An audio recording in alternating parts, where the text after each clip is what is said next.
তো ভাই সাহেব চলো আজকে চলে যাচ্ছি আমরা মেলায়। যেতে যেতে আমরা দেখতে পেলাম সামনে একটা কুকুর, যে তার হারিয়ে যাওয়া প্রেমিকের অপেক্ষায় একদম কী বলবো কাতর হয়ে রাস্তায় শুয়ে আছে। তো তখন আমরা ওকে ইগনোর করে এগিয়ে যাচ্ছি। আজকে যাচ্ছি ফের মিলন মেলায়। দাদা এসেছিলো অনেকদিন পরে, তো দাদার সাথে যাচ্ছিলাম। যেতে যেতে তোমাকে মন্দিরটা দেখালাম, মন্দিরে নমস্কার করে নিলাম। তোমরা আসতে চাইলে যেতে পারো, গিয়ে নমস্কার করে ওখান থেকে সোজা চলে যেতে পারো মেলার জন্যে। তো আমরা চলো টিকিট কেটে নিয়েছি দুজনে। তো টিকিট কেটে নিয়ে আমি ভিতরে ঢুকে যাচ্ছি, দাদার হাতে টিকিটটা দিয়ে দিলাম, ও যেতে বললাম।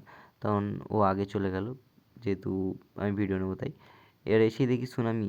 আগের দিন সুনামি চড়ার কথা ছিল, কারণ লং ভিডিওতে আমি ভেবেছিলাম সুনামি চড়ে দেখাবো, কিন্তু কী বলি উঠতে পারলাম না, যেহেতু একজন জানো তোমরা দুর্ঘটনা ঘটে পড়ে গেছে। তারপরে এখানে আমরা আলুর একটা চিপস খাই, কী নাম আমি ভালো করে জানি না অবশ্য। যাই হোক 70 রুপিস নিয়েছিল, তোমরা চাইলে খেতে পারো, খুব ভালো লেগেছে খেতে। খাওয়ার রেটিং চাইলে আমি বলবো ভালো ছিল, খারাপ ছিল না। এরপরে আমরা ওখান থেকে খাই ফুচকা ও দই ফুচকা সব খাই।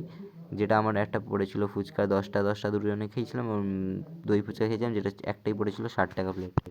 আজ ভেবেছিলাম একটা খেলনা কিনবো, সত্যি এত বড় আমি তবে খেলনার লোভ ছাড়তে পারিনি, তাও ভেবেছিলাম একটা খেলনা কিনবো, কিন্তু বড়দের খেলা, যেটা হচ্ছে ছিল একটা উনো কার্ড, যেটা মাইনক্রাফট উনো বলা হয়। কিন্তু ওটা আমি যে দোকানে দেখেছিলাম আগের দিন, সেটা আজকে পেলাম না। 90 রুপিস অবশ্যই চেয়েছিল, আমি পেলে নিয়ে নিতাম, কিন্তু আজকের পেলাম না তাই নিলাম না। তো বাকি দোকানগুলো দেখলাম, খুব সুন্দর সুন্দর জিনিস এসেছিলো, আরও অনেক কিছু দেখতে পেলাম নতুন নতুন। জানি না কাকু হয়তো দোকানের ভিতরে লুকিয়ে রেখেছিলো, আজকে তুলেছে হঠাৎ করে।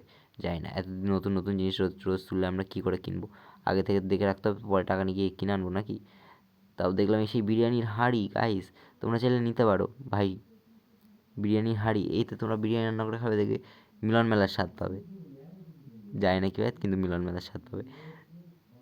তারপর আরও অনেক কিছু দেখলাম, হাড় দুল, যেগুলো আমাদের কোনো দরকার লাগে না জীবনে। তাও দেখলাম বই, যেটা দেখেই আমার মন থেকে আওয়াজ হলো, ভাই তুই দূরে চলে যা, আমার কাছে আসিস না। তাই আমি মিলন মেলা থেকে বেরিয়ে এলাম, তাই জন্য ওখান থেকে বেরিয়ে গেছি। গিয়ে আমরা তারপর ওখান থেকে মন্দিরে ওখান দিয়ে ফিরবো। আগের দিন তোমাদের দেখিয়েছিলাম, কিন্তু একটা গাড়ি চলে এসেছে, তাই ভালো করে ভিডিও নিতে। এই মন্দিরে আমি কোনোদিন একদিন যাবো, সেদিন অবশ্যই গেলে বড় ব্লগ বানাবো। তাই চলো বাড়ি ফিরে যাচ্ছি আমরা। আজকে ভিডিওটা আমি এখানেই শেষ করবো। তোমাদের ভালো লেগে থাকলে লাইক ও সাবস্ক্রাইব করো।